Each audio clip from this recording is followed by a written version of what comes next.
Greetings. Welcome back to Trinity Place in Geneva, New York. My name is Cameron Miller, and this is a sermon for the 8th Sunday of Pentecost season, and we follow the Revised Common Lectionary. So the readings for today are Luke, Gospel of Luke, chapter 12, 13 through 21, which I'll be talking about, and Hosea 11, 1 through 11, which I'll mention, and also an excerpt from Aurora Light by Elizabeth Barrett Browning, which I'll also mention. Now, as people here know, I had kind of a traumatic event in May. The surgery that I had to fix my back was followed almost immediately, within 3 days, by an emergency surgery to remove a blood clot on my spine. Well, like so many people do, I spent an eternity in the emergency room before I was diagnosed and treated.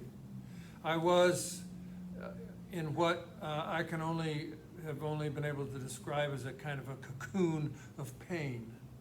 Thankfully, I recovered and I'm doing great now, but the reason I mention this is because, like many such events in people's lives, it was a forceful hitting of the pause button. Kind of like hitting Alt-Delete on your PC or Command-Delete on your Mac. It kind of cleared everything else before it and left an empty space within which to hold an unadorned view of life for a little bit. All of us have likely had those kind of moments and experiences, not always from trauma, thankfully. Hiking and camping can do that. Loss and grief, of course. Self-imposed deprivation. There are times when we clear the space in the field all around us and within our hearts and within our minds, or have it cleared for us. When that happens, we suddenly see things anew, or from a different angle, or from underneath, or from looking down as if from above. I think that's what Jesus was trying to do with this proverbial saying and in his follow-up parable that we heard this morning in that reading from Luke, which was to clear the space within and around those who were listening. Now, since Jesus issued that warning so many years, millennium ago, much has grown up in the world around us like weeds and undergrowth, crowding out his words and making them seem, kind of unrealistic, kind of impractical, sort of pie in the sky. But we know in our heart of hearts that his warnings are wise.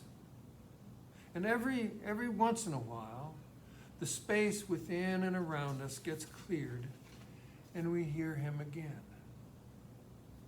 Jesus says 3 things in this gospel that we might want to pay attention to. First, in response to someone who's complaining about his stingy brother, he says, watch out. Watch out. Guard against greed. Watch out, guard against greed.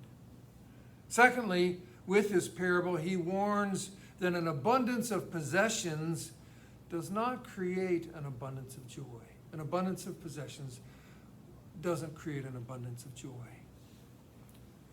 And third, which seems like a kind of a background upon which his parable is told, he reminds us that security is an illusion.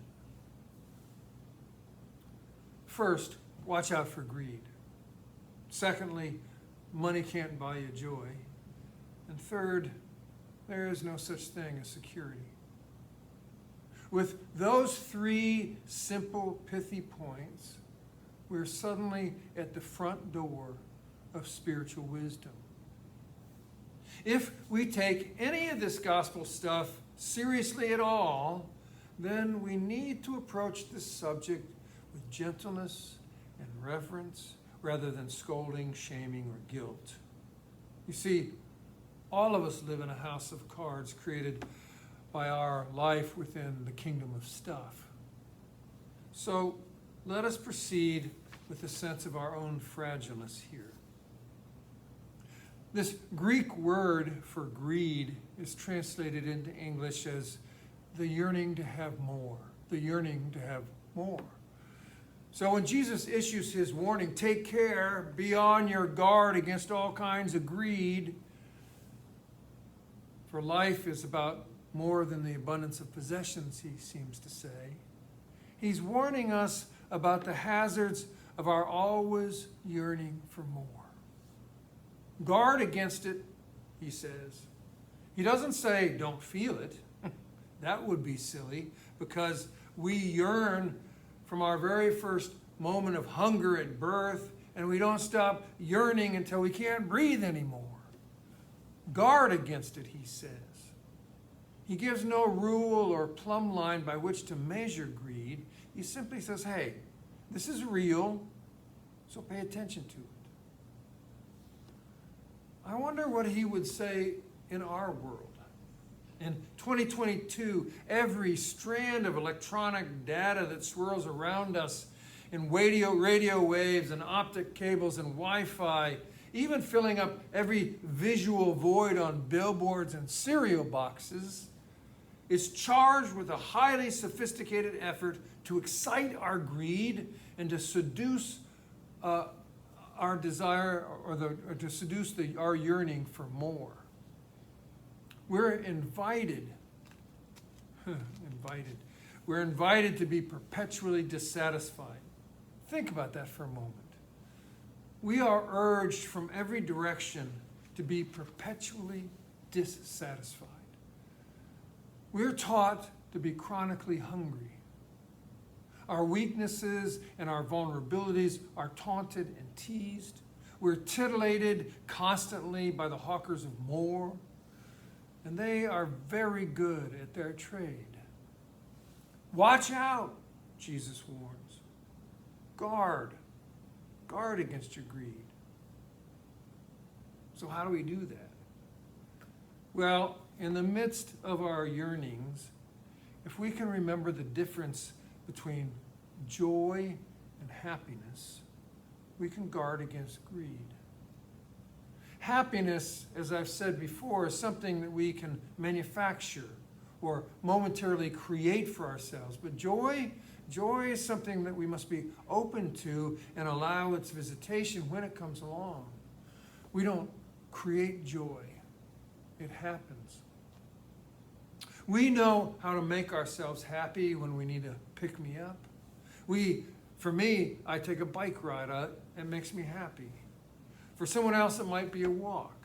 Calling a friend, dark chocolate. Some people shop to make themselves happy. Others drink a beer. We can make ourselves happy with things that we do.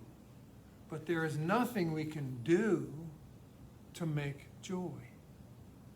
We get visited by joy. It happens sometimes when we least expect it. Driving down the highway and suddenly we're filled with a sense of calm serenity that we didn't invite or invent. Or we're with a friend or a lover, and what was at one moment a normal conversation suddenly becomes a joyful intimacy that we did not invite or invent. Joy visits us, but we must be open to it. We must be predisposed to be taken over by it when it arrives and not try to clutch it and keep hold of it when it leaves. Of course, we will yearn for more of it once it passes. But we smile and let it go and think, that was nice. A simple moment of gratitude at the other end of joy rather than a fretful trying to hold on to it or clasp it. The way we live without greed, or live with our greed, or in spite of our yearning for more, is a deep and pervasive presence of mind that an abundant life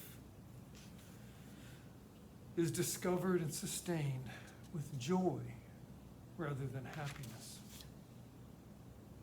It turns out that an abundant life is not about a capacity to take the next breath or to keep the heart beating just a little bit longer. Abundant life is not about what we come to own or to achieve.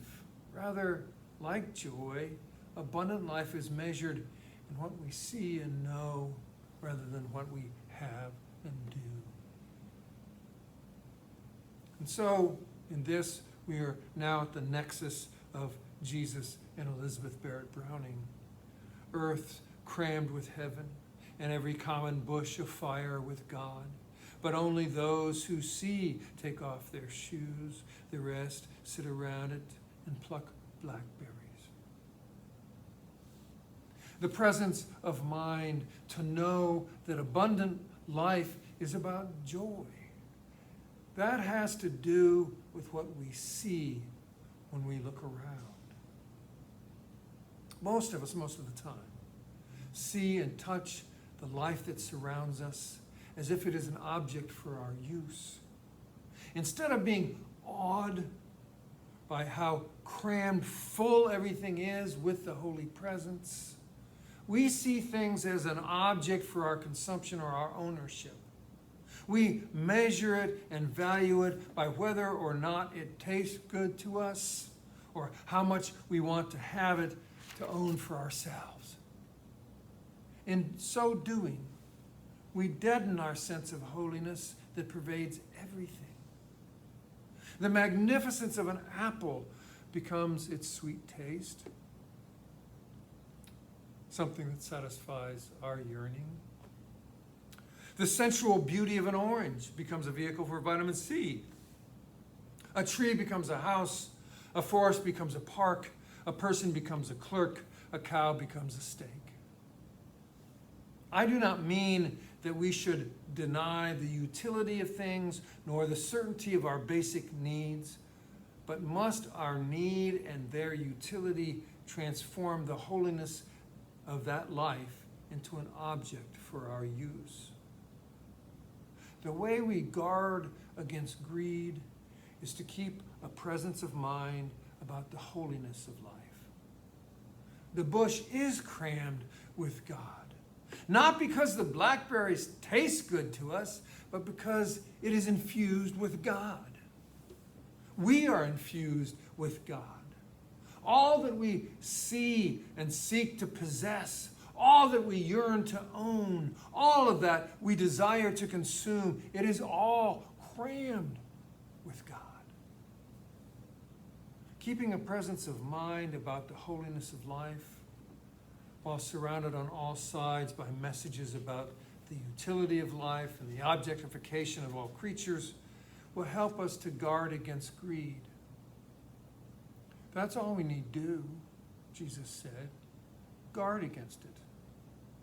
We need not be immune to greed, but on guard with a presence of mind that the sacred is hiding in plain sight all around us.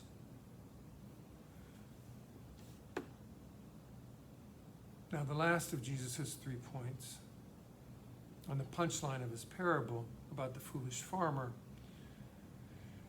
is that security, more is the pity, is an illusion. It's a fascinating little story. Jesus does not critique the farmer's wealth. He does not critique the man's good fortune. There's no hint of a critique of the farmer being a type A, goal-oriented person. The critique is that the farmer confuses safety with security. The mistake is in imagining that there comes a time when we will be safe because we have achieved something or arrived at something or created a particular lifestyle for ourselves and all will be well. But there is no such thing as safety. Naturally, we spend a lot of time and energy trying to figure out how to be safe, and such precautions allow us to then pretend that we are safe. But Jesus' point is that in spite of our best efforts, we are always vulnerable. A better diet, a safer neighborhood, nicer school, bigger income, giant SUV. None of those things, none of them will make us safe. We are vulnerable to all the ravages of life, period. Our sense of security in life should not be derived from how safe we think we are, because sooner or later, that safety will be revealed as an illusion. Our security must come instead from something or somewhere else. In the storms that swirl around us, whether it is a personal crisis of grief, or whether it is an experience of trauma in an emergency room, or in the midst of social and political chaos, where are we centered? If the gospel is to be believed, at our center, at our core, is a common bush of fire, a fire with God. True. At the very core of your body, at my core, at the nexus between the heart and the mind, we are crammed with heaven. We are crammed with the presence of God. And if we know that, if we really know it, then we'll be secure in any storm. And don't get me wrong, we may not be safe. We may even perish. But if we know at our core that we are crammed full of God, we will have perished with an awesome sense of security. Guard against greed.